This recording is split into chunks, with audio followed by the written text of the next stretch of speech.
the possibility we have in our hands right now. Anytime we're in any substantial experience, we have the possibility for deep intergenerational healing. And so anytime we heal something in ourselves, it heals down the line, it heals back, it heals forward. And so to hold this term of intergenerational trauma and intergenerational healing, and I'm just going to lightly hold them together for the sake of this right now. Yeah, so for a moment, actually, just imagine there is a rope or a cord that is through your being.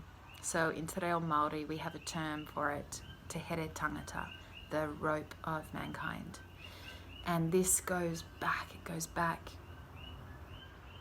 before you to the human thread or cord that led to you being here.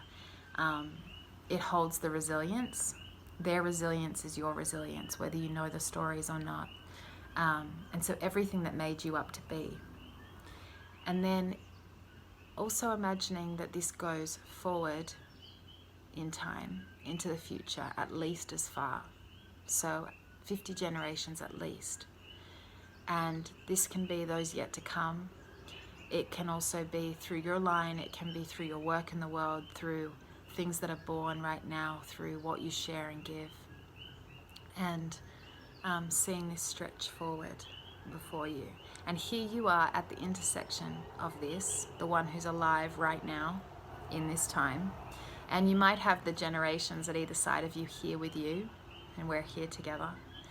And so what we're going to be looking at in this is the actual patterning, so why we do things the way we do, our family stories, our resilience, and the narrative that is part of you, that you carry, that you hold.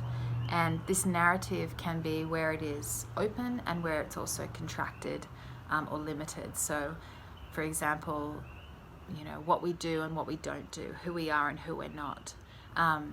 This narrative that we may or may not be conscious of.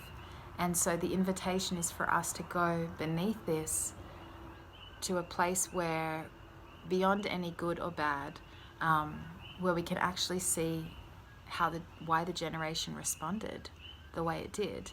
And it shows us what they love and protect, what they value, what they fear, what they yearn for, whether they allow that or deny that. So all this is in the narrative. And it's really, regardless of how much mentally you know about the past or about your lineage or your family, it's that we go in this way. So whatever is coming up for you is where it lives. So the past lives through you. The future only exists through you. And so we go inward to look at those pieces. How is that living through you right now?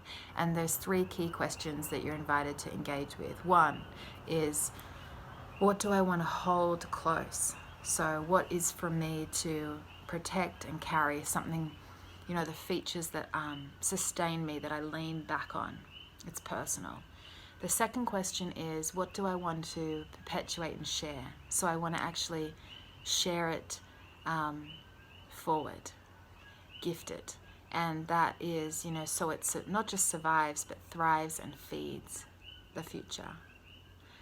You know, the vision is always born in the dark times, in the times of change. And then the third question, what am I willing or ready to transform, to compost? So it actually completes right now with me.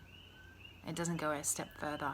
And what's done, you know, and that's a gift too. So yeah, here we sit, and really it connects us to something much greater than ourselves. Any time of change, any time of the unknown, we must be connecting to something greater than ourselves. That's what it does. And so also looking at this generational piece can be both very resourcing and very strengthening and supportive. Again, whether we know that consciously, where we come from and the stories of those people or not, it's actually a question for us to ask ourselves in terms of taking responsibility for being here right now, and to just land. So it connects us to something greater while at the same time anchoring us more deeply in who we are, our life right now, and to keep our eyes open to this moment that we are all in individually and together.